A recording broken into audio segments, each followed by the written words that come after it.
Hello भाई लोग, कैसे हैं आप लोग। हमारे भारत देश में लगभग 70% आबादी कृषि पर निर्भर है। मैं आप लोगों को यही भारत देश का एक छोटे से गांव का एक आदमी का आप लोगों को जीवन कहानी बताता हूं। आप लोग भी अगर इसमें शामिल होना चाहते हैं तो हो सकते हैं, अगर नहीं होना चाहते तो मैं क्या बोल रहा हूँ वो बात को पहले सुनना और समझना मेरे ढंग से, ठीक है।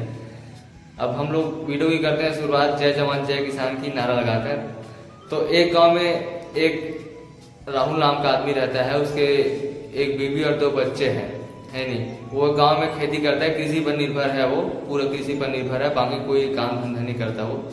तो अब उसके बच्चे हैं वो तो पढ़ने जाते थे, कुछ कारणवश छूट गए, उसके कारण मैं आप लोगों को बताता हूँ। जैसे गांव में किसी बच्चे को पढ़ने लिखने नहीं आता, उसके माता पिता को नहीं आता, सभी माता पिता का मन रहता है कि मैं तो पढ़ लिख नहीं सका लेकिन मेरे बच्चे पढ़ लिख ले। लेकिन सर लोग क्या बोले उन लोगों को कि अगर मान लो आप अपने उसके बच्चे को पढ़ने लिखने नहीं आ रहा है, बच्चे के पेरेंट्स के पास जाकर बोलेंगे कि आपके बच्चे को पढ़ने लिखने नहीं आता, तो फिर उसके कारणवश पढ़ाई बच्चों की छूट जाती है। तो सर लोग का गांव स्तर में हाल यही है कि सरकारी स्कूल में कि अगर माता पिता को मान लो पढ़ने आता तो स्कूल काहे भेजते सरकारी स्कूल पढ़ाने के लिए, तो एक बच्चे को पढ़ा नहीं सकता भले ही वो सर बन चुका है। तो फिर उसके बाद उसके बच्चे को पढ़ाई छूट गई। अब चारों के चारों राहुल और उसके चारों 2 बच्चे और उसकी बीवी चारों अपने खेती खार में खेती करते हैं, कृषि पर निर्भर है। राहुल के पास 5 एकड़ जमीन है, तो वो 1 एकड़ में कम से कम ज्यादा से ज्यादा 70,000 रुपए एक साल में अपना बना सकता है। एक साल में खेती से उसको प्राप्त होगा 70,000 रुपए। अगर मान लो बरसात हो गई बढ़िया और मौसम ने अगर साथ दे दिया, तो अगर बरसात नहीं हुई और मौसम ने साथ नहीं दिया तो राहुल ने जितना खेती पैसे पे लगाया है उसको भी वसूल नहीं कर सकता वो। तो ये बात छोड़ो, ये तो खैर पानी में बरसात ऊपर वाली बात है, जो दे दिए उतना ही ठीक है। अब 70,000 राहुल 1 एकड़ से प्राप्त कर रहा है, तो फिर 5 एकड़ उसके बाद 70 गुड़ी 5 = 3,50,000 रुपये के लगभग उसके एक साल में उसके बीवी और दोनों बच्चों की कमाई है 3,50,000 रुपये कृषि से। और लगभग ये अब चारों काम कर रहे हैं, तो बात करते हैं चारों काम कर रहे हैं तो चारों का हिस्सा है इसमें, तो लगभग भाग करके तो 87,500 रुपये 87,500 रुपये के लगभग राहुल को एक साल में राहुल अपना खेती खाते अपने कमाई कर रहा है। अगर राहुल के महीने की बात करें तो 87,500 भागित 12 = 7,300 के लगभग ना राहुल को ना एक महीने में वो अपने खेती बाड़ी से काम करके वसूल कर रहा है।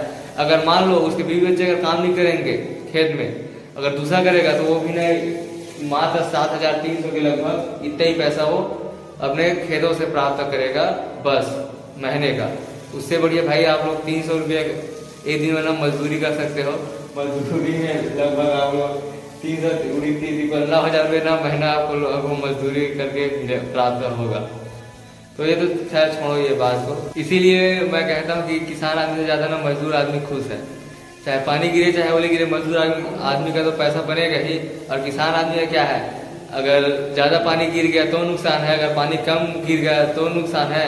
तो करे अब किसान आदमी इसमें क्या करे। और एक चीज, जमीन तो एक अचल संपत्ति है, वो तो बढ़ेगा नहीं। और राहुल का परिवार उसके 2 बच्चे हैं, 2 बच्चे हैं, तो उसके आने वाले 10 साल में उसके दोनों बच्चों की शादी होगी और उसके 2 बीवी आएंगे, तो फिर खर्चे और बढ़ेंगे। और जमीन तो बढ़ेगा नहीं क्योंकि वो अचल संपत्ति है, खर्चे बढ़ेगा तो फिर देखना। और महंगाई भी बढ़ेगी, अभी कितना महंगाई है और अभी से अगर 5 साल पहले देखेंगे तो कितना महंगाई था, और आने वाले हमारे 10 साल बाद कितना महंगाई रहेगा।